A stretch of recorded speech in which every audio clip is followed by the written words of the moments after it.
네, 이 시간 제가 먼저 묵상할 말씀을 함께 나누도록 하겠습니다. 오늘까지 우리는 예수가 하려던 말들이라는 책에 등장하는 그 비유의 의미를 함께 살펴보려고 합니다. 그래서 오늘까지 이 책과 관련된 말씀 나눔을 진행하려고 합니다. 그래서 오늘은요, 우리가 나눠야 될 부분 중에 마지막 부분, 불의한 청지기의 비유라는 이름이 붙은 이 비유의 의미를 함께 살펴보고, 그렇다면 오늘 우리는 이 비유의 의미를 어떻게 이해해야 하는가 함께 살펴보도록 하겠습니다. 이 말씀도 6년 전에 한번 나눴던 말씀인데, 오늘 말씀을 새로 준비하면서 더 깨닫게 된 부분들, 새로운 깨달음의 부분들 함께 나누도록 하겠습니다. 우리는 복음서를 읽고 있죠. 복음서를 읽으면서 그 맥락을 파악하는 것이 매우 중요하다는 것을 계속 강조하고 있습니다. 그렇기 때문에 오늘 본문을 이해하기 위해서도 오늘 본문 바로 앞의 상황을 함께 이해해야만 합니다. 오늘 본문 바로 앞의 상황은 어떤 것인가? 이렇게 말합니다. 14장 1절 내용 보면 이렇게 말하죠. 어느 안식일에 예수께서 바리새인 지도자들 가운데 한 사람의 집에 식사하러 들어가셨다라고 기록합니다. 그리고 이야기가 계속해서 진행이 되죠. 그리고 14장 25절에 가면 그런데 그 예수를 만나기 위해 많은 무리가 동행하였다라고 기록하고 있습니다. 식사의 자리에 찾아온 것이죠. 그런데 그 자리에는 세리들도 있었던 것 같고 바리새인들이 볼 때에 죄인들이라고 부르는 많은 사람들이 찾아온 것 같습니다. 그들이 예수의 말씀을 들으려고 가까이 몰려들었다라고 성경은 기록합니다. 그랬더니 바리새파 사람들과 율법학자들이 예수가 죄인을 맞아들이고 그들과 함께 음식을 먹는다라고 말하며 투덜거리기 시작했다라고 성경은 맥락을 알려주고 있습니다. 이런 맥락 가운데 이야기가 전개되는 것이죠. 그 투덜거림을 들으신 예수께서 그들에게 비유 3가지를 들려줍니다. 예수께서 3가지 시리즈 비유를 들려주시죠. 잃은 것을 다시 찾는 것의 기쁨이 무엇인가를 알려주기 위해 연속적인 3가지 비유를 들려줍니다. 우리가 다 알고 있습니다.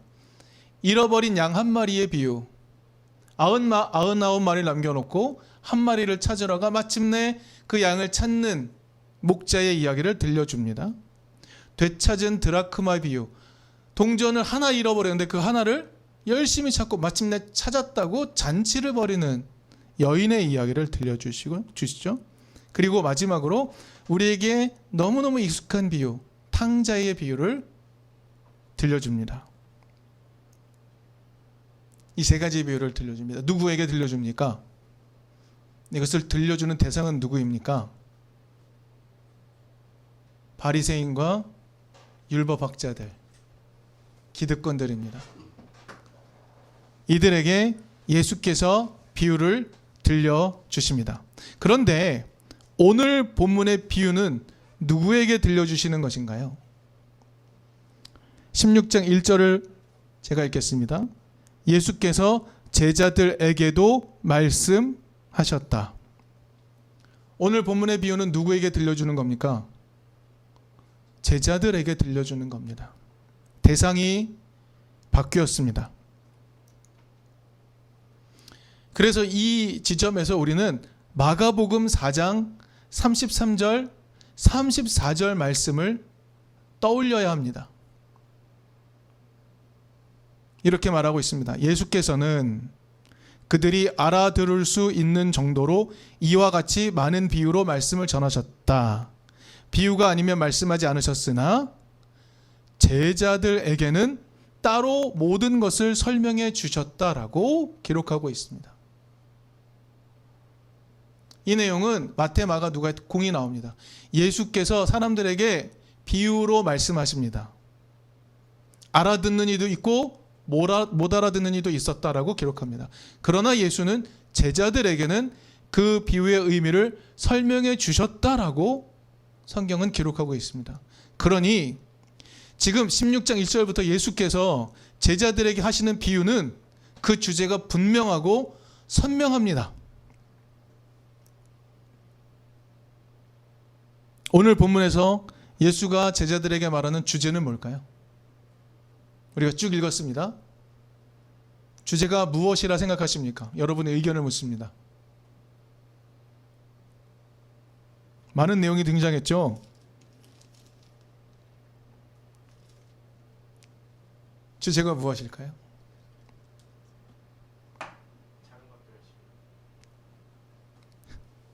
네, 주제는 이것입니다.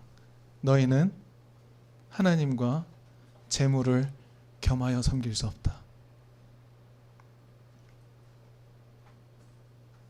그것이 오늘 나눈 비유의 주제입니다.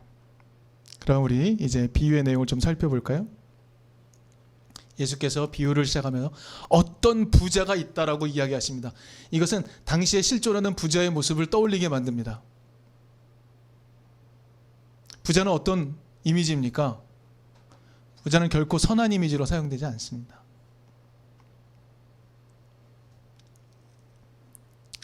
그런데 그에게 믿었던 청지기가 하나 있었습니다. 자신의 재산을 맡긴 사람입니다. 여러분, 자기의 재산을 맡겨서 관리하게 할 사람이라면 자기와 같은 가치관, 같은 방식을 구사할 수 있는 사람이어야 합니다. 자신의 재산을 맡겨서 그는 청지기는 지키고 불리는 사람이었을 텐데 지금 오히려 이 주인은 소문을 듣습니다. 주인의 것을 낭비하는 삶을 살고 있다. 여기서 낭비하다라는 의미가 이거더라고요. 막 흩어서 써버리는 겁니다. 흩뿌려버리는 겁니다. 그러니까 목적을 갖고 쓰는 게 아니고요. 그냥 마구 써버리는 겁니다. 그래서 낭비라고 표현되어 있습니다. 그렇게 살다가 들켜버렸습니다.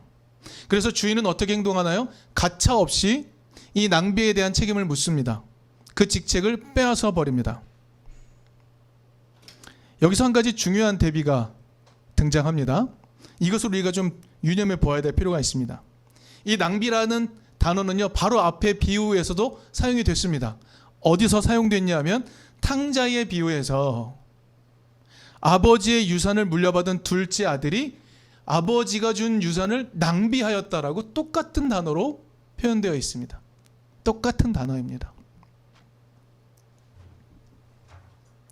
그러나 탕자의 아버지는 어떻게 행하시죠? 낭비한 아들을 다시 사랑으로 품어줍니다. 그런데 오늘 본문에서 주인의 재산을 낭비한 청지기는 어떻게 되죠? 곧바로 해고 통지를 받습니다. 이 대비가 곧바로 등장하는 겁니다. 15장과 16절이 연속적으로 진행되고 있으니 앞쪽에서 말한 낭비와 뒤쪽에서 말한 낭비에 대해 아버지와 이 주인의 태도가 다르다는 걸 알 수 있습니다. 아버지는 어떻게 하시나요? 긍정적으로 받아들여주고 품어줍니다. 낭비한 아들을 품어주는 아버지, 즉 하나님에 대한 이미지는 긍정적이 되죠. 그러나 동시에 자신의 재산을 낭비한 청지기를 가차없이 해고해버리는 이 주인은 어떻게 그려지나요? 부정적 이미지로 그려지게 되는 겁니다. 이런 대비 구도를 가지고 있습니다. 해고를 통보했습니다. 이제 자기의 직책을 잃게 됐습니다. 이 청지기 어떻게 할까요? 고민을 합니다. 그리고 마침내 답을 찾아낸 듯이 이야기합니다. 옳지! 내가 이 방법을 구사해야겠다. 무엇입니까? 빚 문서 조작입니다. 내가 무엇을 해야 할지 알겠다. 내가 청지기 자리에서 떨려날 때 사람들이 나를 자기네 집으로 맞아들이도록 조치해 놓아야지 라고 말하며 행한 게 무엇입니까? 빚 문서 조작입니다. 주인에게 빚진 사람들을 불러들여서 빚 문서를 조작하여서 적게 기록하도록 만듭니다. 여러분 책 읽으셨죠? 예, 우리 오늘 나눌 책 읽으셨죠? 저는 책을 읽으면서 저자에게 동의할 수 없는 부분들이 등장했습니다. 저자는 이렇게 말합니다. 청지기의 이러한 행동으로 인해 빚진 사람들이 주인에게 고마움을 느끼고 주인에게 고마움을 돌리게 되었다라고 평가합니다. 나아가서 저자는 또 이렇게 말해요. 이 청지기는 주인이 자신의 재물을 나누어 줄 수 있는 사람이라는 것을 간파한 슬기로운 사람이다라고 표현합니다. 더불어 결국엔 이 빚을 줄어든 이 빚을 인정해 주는 것도 주인이니까 이 주인이 새로운 세상을 가지고 온 자라고 이해합니다. 전 다 동의할 수 없습니다. 왜냐하면 예수의 비유 속 주인은 어떤 부자로 등장하는 이 주인은 불의한 사람이기 때문입니다. 이 주인은 어떤 의미로도 의롭지 못한 사람이기 때문입니다. 8절에서 예수는 비유 가운데 이 불의한 청지기가 슬기롭게 대처했다라고 주인이 말한 것으로 소개합니다. 주인이 말한 겁니다. 그런데 이 주인이 한 말, 슬기롭다라는 이 표현의 원문을 찾아보니 프로니모스라는 단어인데요. 단어를 찾아봤더니 오직 여기에만 등장합니다. 성경 전체에서 여기에만. 그런데 이 단어는 보통 칭찬으로 사용하는 참 지혜롭다 라는 느낌과 다릅니다. 영어 성경 혹시 보실 수 있는 분은 영어 성경을 한번 보시겠어요? 킹 제임스 버전은 이것을 wisely라고 표현을 했지만 대부분의 영어 번역은 슬기롭다라는 이 단어를 저도 처음 보는 단어를 사용합니다. shrewdly 처음 듣는 단어입니다. 그런데 굳이 이 단어를 사용하여 기록합니다. 그래서 이 단어를 영영사전으로 한번 찾아보았습니다. 이 단어의 의미는 이렇습니다. 보통 이익을 내는 결과를 가져오게 되는 명확한 이해와 상황에 대한 판단을 하는 것, 이익을 내는 방식으로 판단하는 것, 이렇게 기록이 되어 있습니다. 그래서 예문을 보니까 빈틈없이 준비하는 것, 실수 없이 준비하는 것, 이런 식으로 사용되는 단어를 굳이 원문 성경도 영어 성경과 같은 다른 언어의 성경도 특별한 단어를 사용하여 표현합니다. 슬기롭다라는 말은 지혜롭다라는 칭찬이 아닙니다. 약삭 빠른 것, 그렇게 이해할 수 있습니다.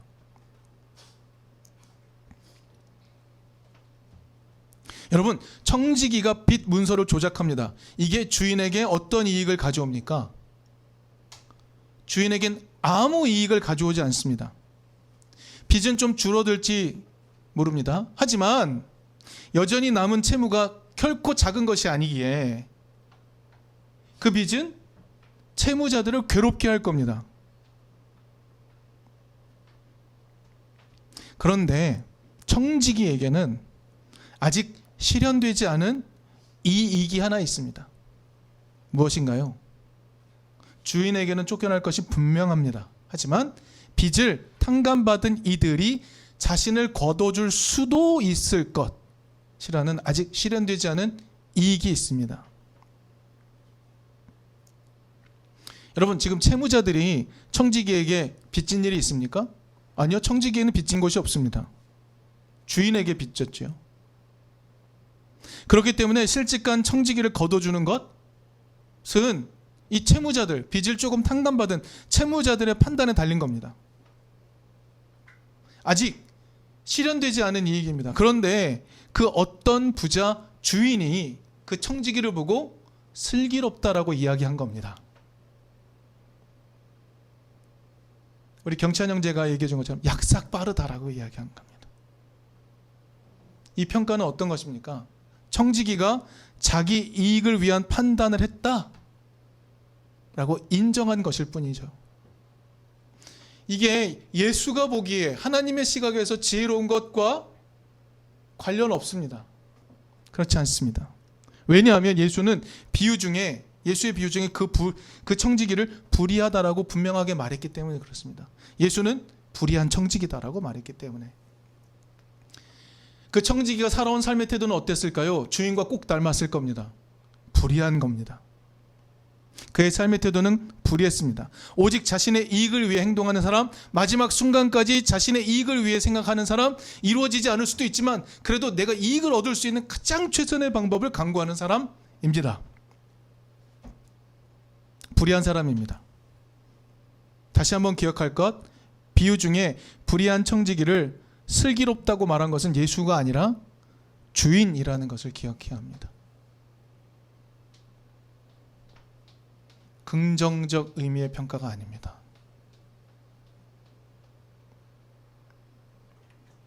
그런데 이제 예수는 9절을 강조합니다. 9절에서 예수는 이렇게 말합니다.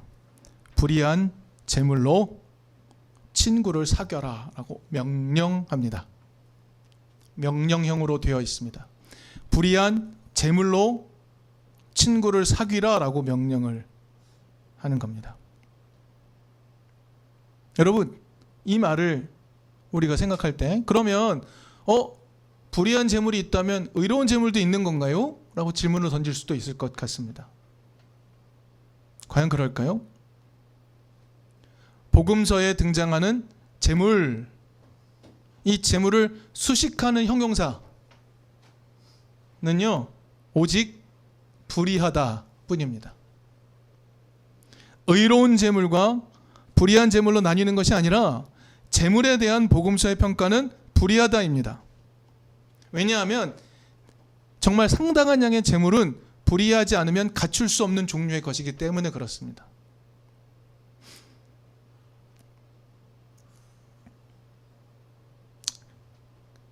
그래서 예수는 강조하면서 그런 불의한 재물로 친구를 사귀라고 명령합니다. 여러분, 여기서 재물은요, 우리가 받는, 많은 사람이 받는 최저시급을 의미하는 게 아닙니다. 그렇죠? 그런 재물이 아니죠. 사람을 채무로 몰아넣을 수 있는 수준의 재물을 말하는 겁니다. 그런 힘을 가진 재물을 말하는 것임을 기억하실 필요가 있습니다. 예수는 이렇게 말하는 거죠. 불의한 재물을 그 어떤 주인, 부자 주인의 손에 들어가지 못하게 하고 그 재물을 탕감함으로 친구를 사귀라, 이렇게 말하고 있습니다. 그래서 이 부분을 조금 곱씹다 보면 이 명령은 마치 오늘날에도 여전히 존재하는 경제윤리, 이런 것들을 벗어나는 듯한 인상마저 주기도 합니다. 예수의 이 말을 이렇게 이해해 보면 어떨까요? 불의한 재물에 매여 있는 이들이 거기서 노연할 수 있도록 다양한 방법을 마구 시도하라 라고 말하는 것처럼 들을 수도 있기 때문입니다. 여러분, 예수는요 이렇게 말하고 있습니다. 제자들에게 빚지고 사는 사람들, 채무자들, 이 채무 때문에 정말 주인의 어처구니 없고 말할 수 없는 갑질에도 불구하고 그 뜻을 따르며 살 수밖에 없는 사람들, 그런 의미로 재물을 섬기는 사람들, 그렇게 빚진 이들이 더 이상 재물의 압제 가운데 살지 않도록 하기 위해서, 재물의 통치를 받지 않도록 하기 위해서 다양한 방법을 시도하라 라고 명령하고 있다 라고 이해할 수 있습니다. 왜냐하면 이 비유는 예수님이 제자들에게 하신 것이기 때문에 그렇습니다. 예수가 제자들에게 하시는 비유는 선명한 가르침을 주는 의도가 있습니다. 모호하지 않습니다.